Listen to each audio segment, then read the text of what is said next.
break. Let's go right now to Ari Fleischer, who was President Bush's White House press secretary. Ari, thanks for holding on here.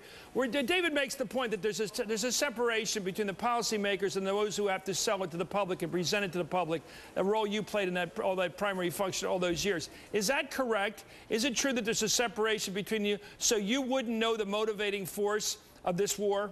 Well, Chris, you know, if you think that the press secretary sits in on the NSC meetings where they're looking at military plans, no press secretary No, I'm talking about the motivating force, not the details. Did you feel that you knew why we were fighting the war in Iraq when you were spokesman for the president? Sure, absolutely. Would Scott McClellan know why we were fighting the war if he had that role? Well, let me answer. I was press secretary when that took place. Scott was my deputy, so I sat in on the meetings, particularly international summit meetings, where the president was explaining to foreign leaders what he was thinking and what the future might hold. I heard all that firsthand, so I had a very good understanding of what the president was doing.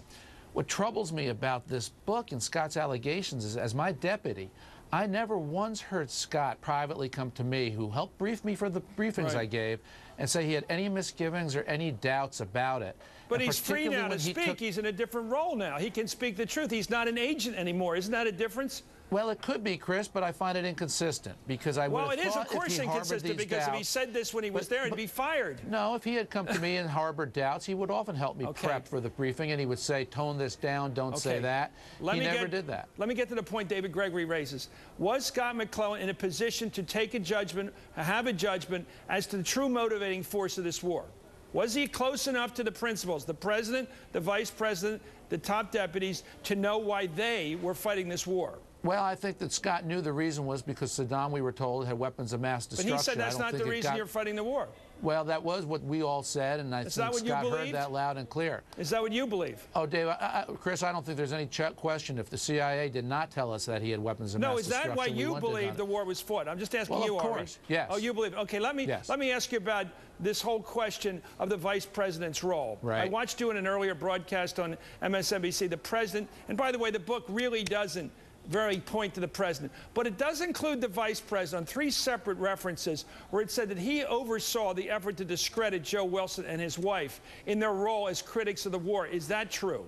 Chris, I wasn't there at that time, so that I can't speak to. I do think that Scott is on justifiable ground feeling that he was misled in that section of the book by a couple staffers particularly.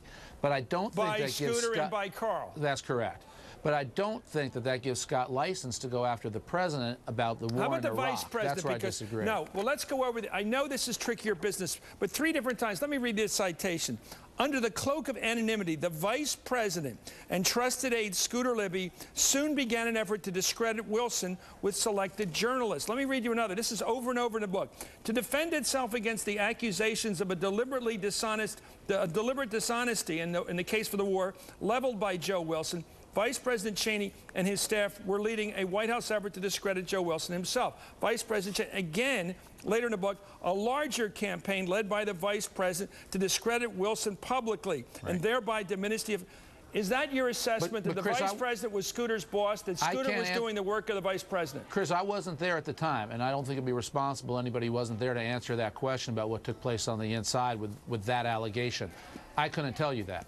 Well, knowing how the White House worked, when I worked there years ago, the chief of staff to the vice president got access to all the paper flow going to the president, including the State of the Union, certainly the State of the Union. The question of the 16 words, the questions about his overlying responsibility for intelligence gathering. I mean, it seems to me you would know the role of the vice president in this regard. You would know his institutional role, having worked there. The vice president was the chief of intelligence. He was G2, as they say in the military. He was the president's chief intelligence guy, and he was also in charge of making the case for the war, wasn't he, or not? Chris, when your filibuster's over, I'll answer. No, you don't have to be sarcastic, Harry. I'm not being sarcastic to you. Let me get into it. As I said, I think it would be irresponsible for somebody who was not there to answer that specific question.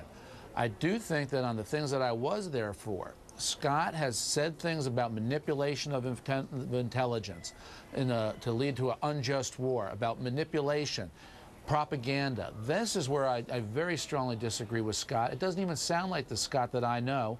And if he had thought these things, I would have hoped he would have come to me privately and expressed some doubt. I never saw any evidence of that. He says that in the book, I don't know him. You know him. He was your deputy. He said in the book that he came to this understanding over time, that he didn't fully grasp the situation or the motivation of this war while there, but after thinking about it or whatever, surmising it, whatever, he came to the conclusion that the war was fought under dishonest purposes, that in fact it wasn't about WMD, it was about this effort to spread democracy by coercion in the Middle East, that was the driving dream of the president. Well, I'm sorry to say, I think for Scott it was a lot of time, because 1 year ago, Scott was still giving interviews on Bill Maher, of all places, where he was defending the president and defending the war. So something more recently changed that has led Scott to these conclusions. And when I had breakfast with Scott about 1.5 years ago, he told me the book was going to be a very favorable book for the president, less so for Karl Rove, he told me, but a favorable book for the president. Something more recently changed.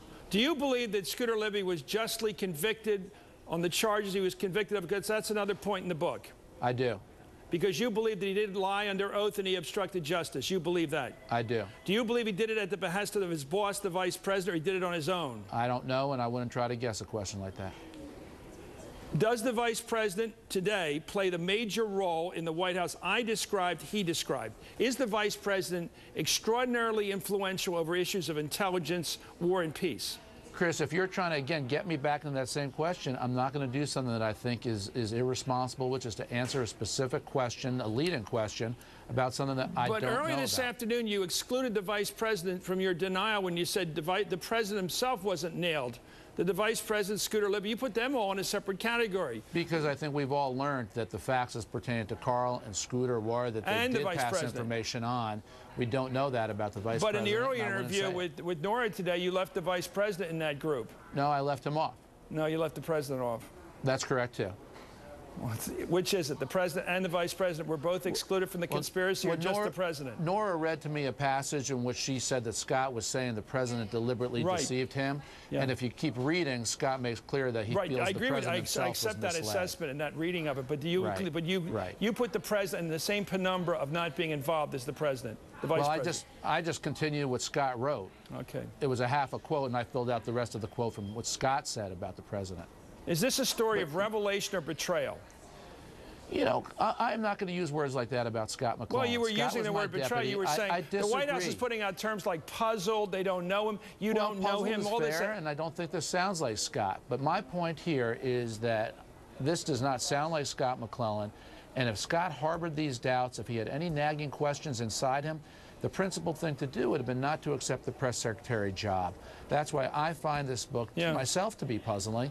I think there's a lot That's in here the White House talking point, Ari. You're using the word puzzling. That's the White House talking point today. Chris, I just agreed with what Dana said. What's wrong with my agreeing with what somebody says? I think it's an accurate observation. I mean, it shouldn't surprise you that people might agree with this. But the exact lingo you're using is coming out of the White House right now. Because you just said it and I just agreed with it. Chris, what's wrong with my agreeing? I just find that there's amazing synchronicity of reaction to this that sounds like it's regimental, is all I'm asking. I just copied what you said that Dana said. I think it's an accurate word. There's no value in this book. Well, no, I think people should read it. They should buy it if they want to, come to their own conclusions. I'm going to read it. I told Scott that yesterday when I spoke to him. I'm looking forward to seeing it in its entirety and in full context. But there's a lot I can tell you already I disagree with, and I disagree strongly with. It does not sound like anything that Scott ever harbored or thought privately or had any shadow of a doubt about privately. And when he took the podium, I think nobody thought that Scott didn't believe the things he was saying. So on the one hand, he said it then, and now he's saying the opposite now. Well, apparently he's changed his mind. Ari Fleischer. Sure. It's great having you on. Thank you, sir, for coming and taking the time.